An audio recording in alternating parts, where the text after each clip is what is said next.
Poin pembahasan yang pertama, apa sih startup itu?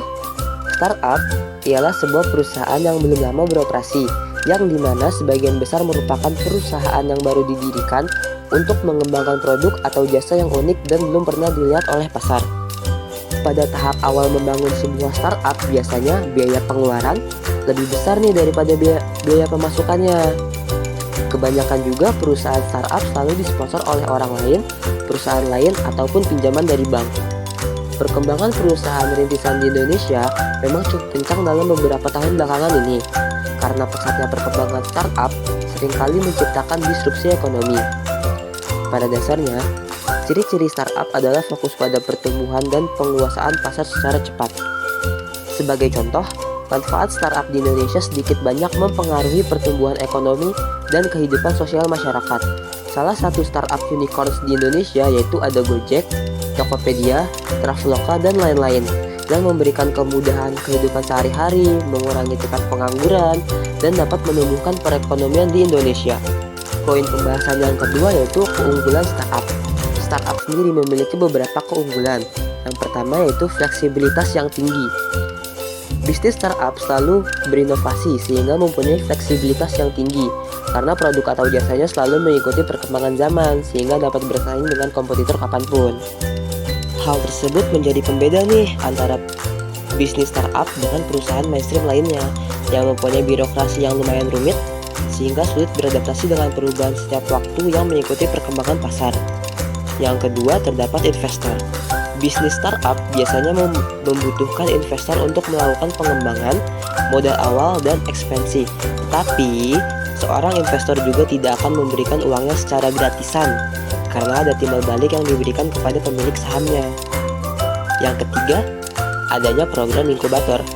Startup menggunakan program inkubator yang bertujuan untuk membantu perkembangan bisnis atau usaha di tahap awal, yang berupa pendanaan, mentoring, dan pelatihan.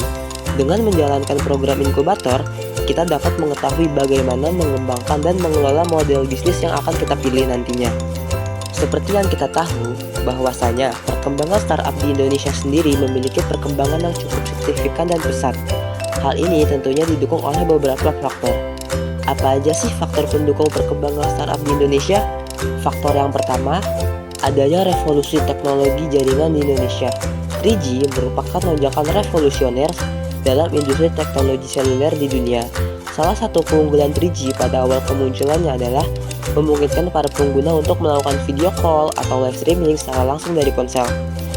Di Indonesia sendiri, kini jaringan sudah sampai ke 5G, di mana kecepatan dalam berselancar di internet pun semakin cepat. Hampir seluruh perusahaan sekarang menggunakan e-wallet sebagai proses pembayaran. Semisalnya, kamu ingin membeli suatu produk di minimarket, kamu bisa melakukan pembayaran melalui e-wallet. Jika jaringan yang kamu gunakan lemot atau tidak bisa, tentunya hal ini akan memperlambat transaksi. Hal ini merupakan faktor penting adanya kemajuan startup yang begitu pesat di Indonesia. Faktor yang kedua yaitu pengguna media sosial yang meningkat. Karena adanya kemajuan jaringan teknologi di Indonesia, maka kemampuan untuk berselancar di media sosial pun juga semakin meningkat. Meningkatnya penggunaan internet, khususnya media sosial, juga menjadi sarana bagi startup untuk memperkenalkan produk dan layanannya kepada masyarakat. Dibanding harus beriklan di media cetak atau televisi, media sosial mampu menjadi alternatif saluran promosi yang lebih murah dan mudah digunakan. Faktor yang ketiga, pelayanan startup lebih memuaskan.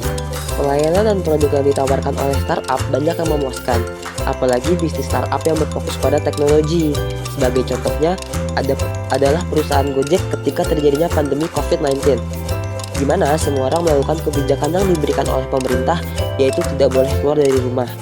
Sehingga Gojek memberikan pelayanan ekstra, seperti pengantaran pesanan makanan yang harus berjarak 5 meter, dan para driver yang telah divaksin, dan desinfektan terlebih dahulu. Faktor yang keempat, pengusaha, investor, dan pemerintah saling mendukung. Inilah faktor terakhir yang membuat bisnis startup berkembang pesat di Indonesia, karena para investor dan pemerintah selalu saling dukung. Dengan adanya kerjasama dan dukungan seperti ini, menjadikan energi yang positif bagi pertumbuhan startup. Hal ini dibuktikan dengan adanya kampanye Gerakan Nasional 1000 Startup Digital yang pernah digelar oleh pemerintah. Fakta yang menunjukkan perkembangan startup di Indonesia. Perkembangan startup di Indonesia setiap tahunnya memang selalu menunjukkan perkembangan ke arah yang lebih baik. Berikut ini adalah fakta yang menunjukkan perkembangan startup di Indonesia. Merger Gojek dan Tokopedia adalah dua perusahaan besar yang kontribusi total pasca kolaborasinya mencapai 1,9% sampai 2,1% dari PDB nasional. Kemudian, munculnya unicorn baru pada tahun 2021, yakni online pajak. Lalu, ada 8 bisnis startup Indonesia yang masuk dalam daftar Forbes Asia 100 to Watch. Ada dari Bobobox, Beauty Bakery, Dekruma, Evercost, AutoClicks, Populix, Privacy ID, dan sampingan.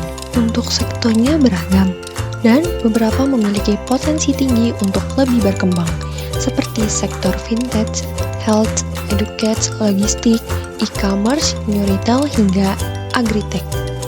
Sekarang kita memasuki perbedaan membangun startup zaman dulu dan zaman sekarang. Untuk yang pertama ada akses informasi.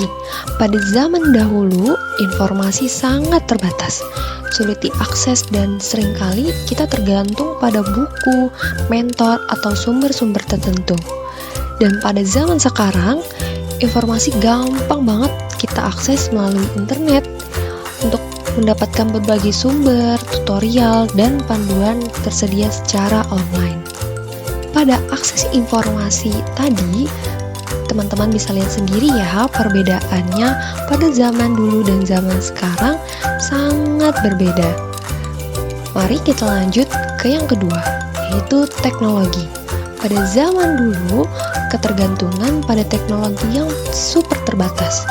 Pengembangan produk mungkin memerlukan investasi besar dan waktu yang lebih lama.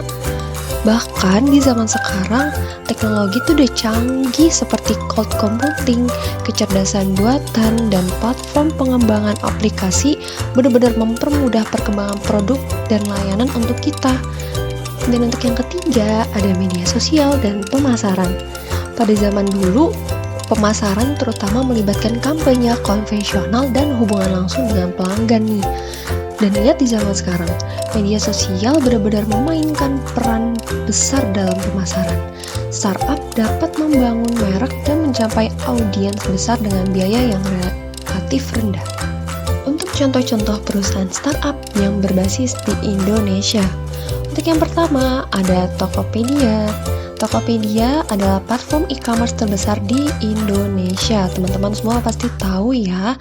Apalagi Tokopedia didirikan pada tahun 2009 dan Tokopedia menawarkan berbagai produk mulai dari fashion, elektronik, hingga makanan dan minuman. Tokopedia sendiri telah mencapai level unicorn dan menjadi salah satu perusahaan startup yang sukses di Indonesia. Untuk contoh yang kedua, ada Gojek. Untuk pengertiannya sendiri, Gojek adalah perusahaan teknologi yang menyediakan layanan transportasi, pengiriman makanan, pembayaran digital, dan masih banyak lagi nih. Didirikan pada tahun 2010, Gojek telah berkembang pesat dan menjadi salah satu perusahaan startup terbesar di Indonesia. Untuk yang ketiga, ada Bukalapak. Bukalapak adalah platform e-commerce yang menawarkan berbagai produk mulai dari fashion, elektronik, hingga makanan dan minuman. Bukalapak sendiri didirikan pada tahun 2010 dan Bukalapak telah mencapai level unicorn dan menjadi salah satu perusahaan startup yang paling sukses di Indonesia. Dan untuk yang keempat, ada Traveloka. Traveloka adalah platform perjalanan online yang menyediakan layanan pemesanan tiket pesawat, hotel, dan paket liburan. Dan Traveloka sendiri didirikan pada tahun 2012. Traveloka telah berkembang pesat dan menjadi salah satu perusahaan startup terbesar di Indonesia. Untuk yang terakhir, contohnya ada Kredivo nih teman-teman. Kredivo adalah platform invest yang menyediakan layanan kredit tanpa kartu kredit. Didirikan pada tahun 2016, Kredivo telah berkembang pesat dan menjadi salah satu perusahaan startup terbesar di Indonesia. Dengan penuh semangat dan keyakinan, mari kita bergandengan tangan untuk menjadikan mimpi-mimpi kita menjadi kenyataan. Terima kasih atas perhatian dan kesempatan yang diberikan. Sampai jumpa di lain kesempatan.